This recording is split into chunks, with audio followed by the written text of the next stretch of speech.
Sanarada na Isusini, I am the Messiah.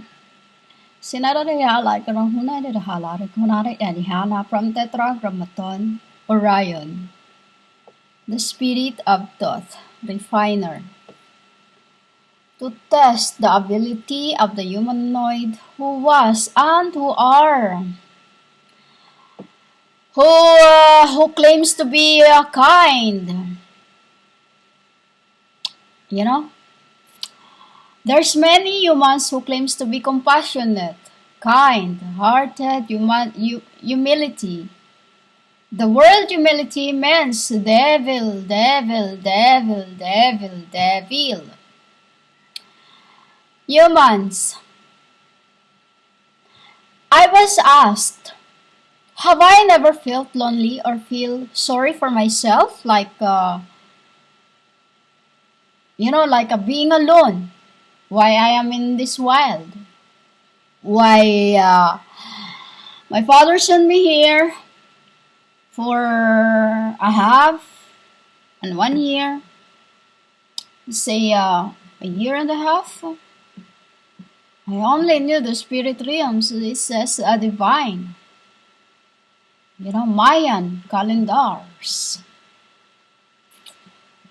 I said never. Do you know why, humans? Because the ability of a kind and compassionate heart does not feel anything like of the world does. You can claim to be you are compassionate, you are kind, you are all that, bollocks. But there are times you feel lonely, you feel sad, you feel sick, and then you slander others. That is when you are taught as a liar. You claim to be like you understand somebody, but you slander that somebody. You tell the world that you understand. You slander that person. It comes out you are a liar, which is you are not kind-hearted. You are not compassionate. Whom you claims to be, you are understanding. But you slander the person, you have no idea who, just because it tells the truth. And the truth it's speaking is you cannot understand. Even if I talk about this woman again, I won't and will never give you life. No matter how much you call my name Lord, you won't and will never be saved. Just as you are, the plant my father have pulled out for you called him Satan. The ability of a kind heart and compassionate heart does not speak ill to anyone, does not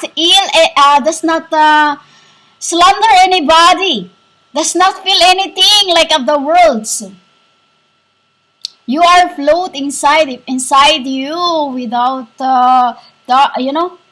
I am target. Why? Because I am the alchemy of the sun.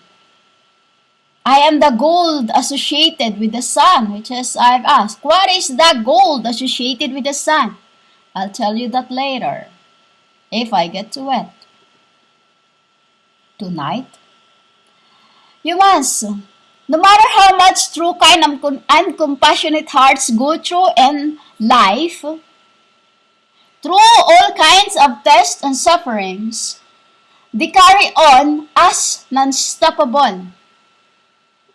They carry on living.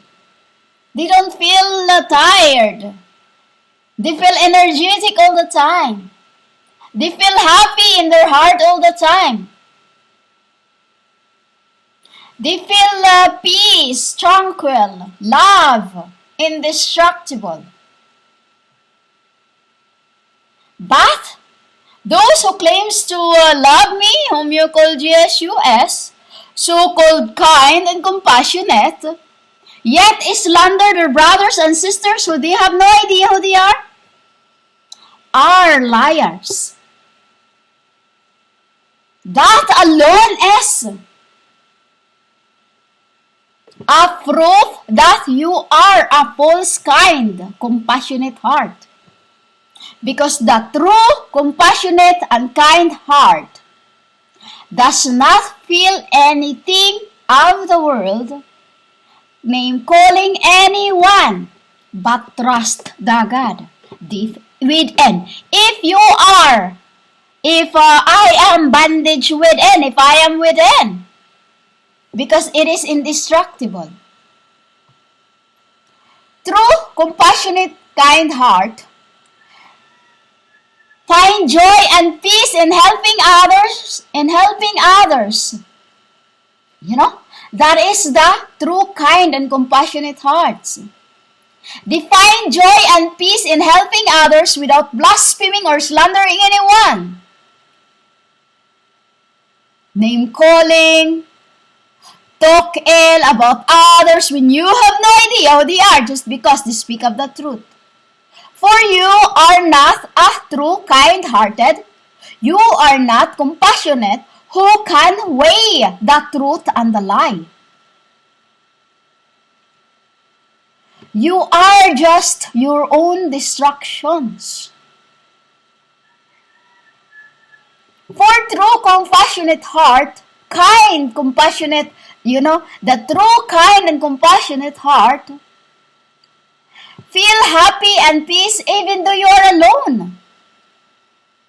You feel happy all the time even you're alone. You don't have to show the world that you're happy. It's just within yourselves. Embodied, pure. Sacred. You don't feel sad even when you're alone. You don't feel sorry for yourself. It's because those women who when just a small thing in their like a small cut or whatever like this, who have been name calling me when I was just joking about my eye being crossed because I was I'm joking around. I am very funny person, humans. Before I started my authority as eternal, I am very funny. That is why you're always around me, because that's the only way I get to laugh. I don't, in the flesh before, I always see him as a spirit, but I don't speak about it. I keep quiet. True, compassionate, kind heart humans does not speak ill to anybody. You don't feel sad, especially when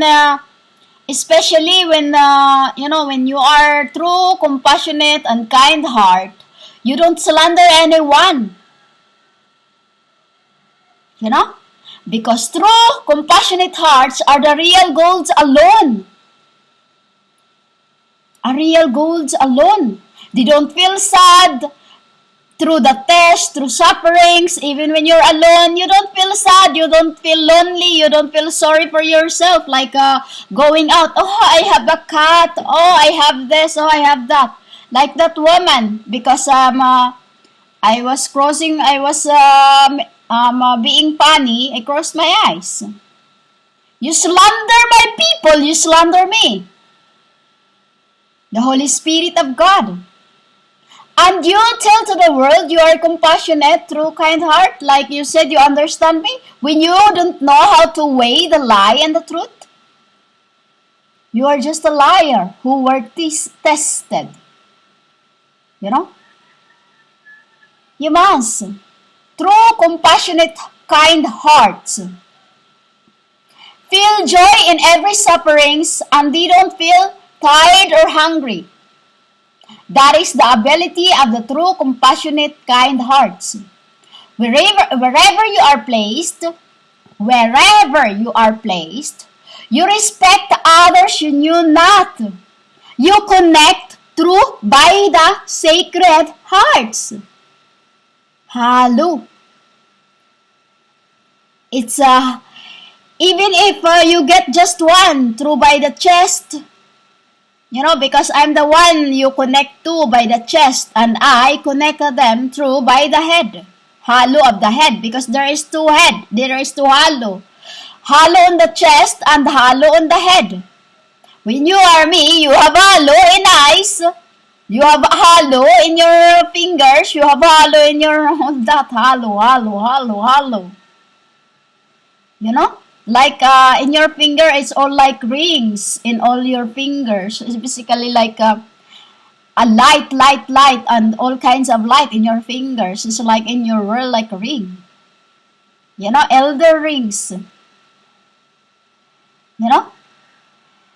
Women, true, compassionate, kind hearts, respect others, you knew not what they speak. For true, compassionate, kind hearts do not slander any beings you have no idea who is. For remember, God is God and can be whoever He wants to be. Pride can be disguised. He can be a test. It's all written in your book. Then why are you, I thought you are a book guru, whatever you call it.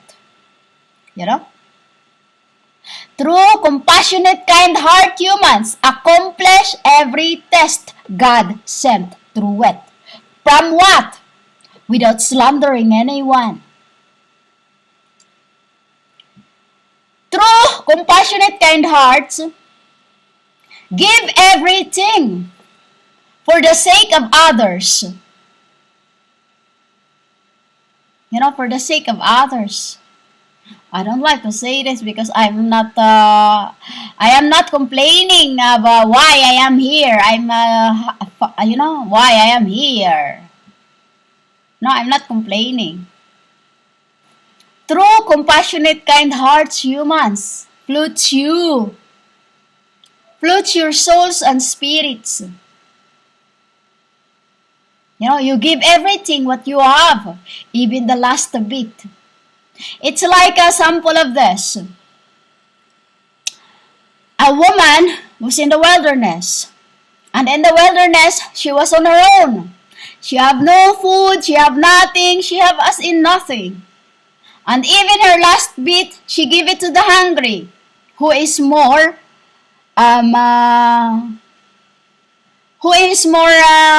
needed from her. A last bit, and then she give it to that someone who needs more than her. That is a true compassionate heart. True, compassionate, kind heart, women. You do not look down on anyone. You give even its last bit. And when a person is truly kind and helpful as compassionate compassionate, kind heart into all things, they don't slander anybody. Nature takes care of them. That is what it is. When a person is truly kind and helpful, kind and compassionate, when it's for real, when it's real, like gold, bullion, or bullion, gold, let's just say gold. Without slandering anyone or anybody, nature ensures to look after you. Nature takes care of them and ensure they don't feel abandoned, sad, or alone. For nature is a spiritual God's place.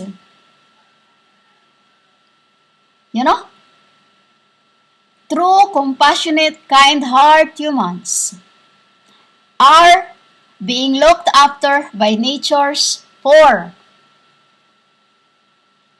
They are kind.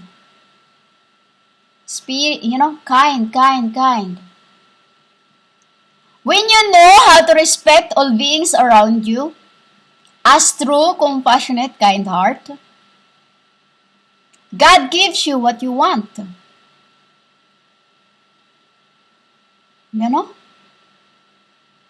God keep you safe from all calamity. For true, compassionate, kind heart is a give of all things, even its last bit, without complaining or thinking about it.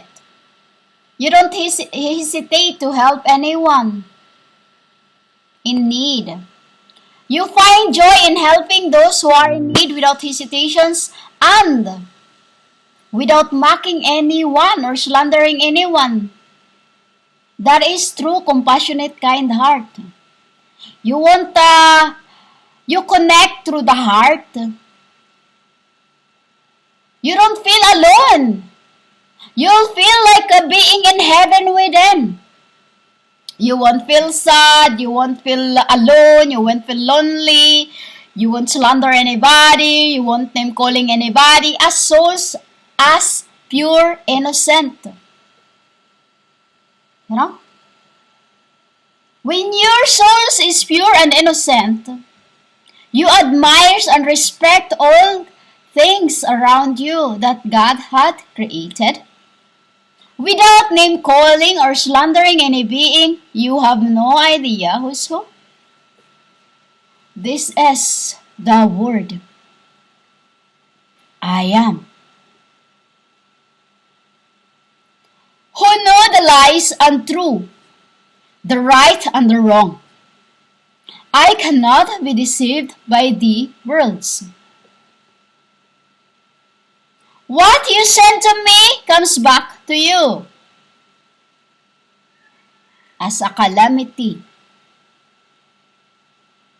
For I am the God you despise and rejected, which I have humbled myself, for I am the Holy Spirit of God from the Father. As John 15:26 stated, if you have seen it, I am the Spirit who goes out from the Father, and I am from the Father. Goes out from the Father. This one I said in the other record before, that I've come out from my Father's nostril. I become noster, a breath, a life. It is what you have, breath of life. For you not to slander anyone, but respect anybody that you can't see or you have no idea who they are, but connect through the heart. As this is my testification about Chapnel Elohim, whom you call Jesus Christ, is I am. John 15:26.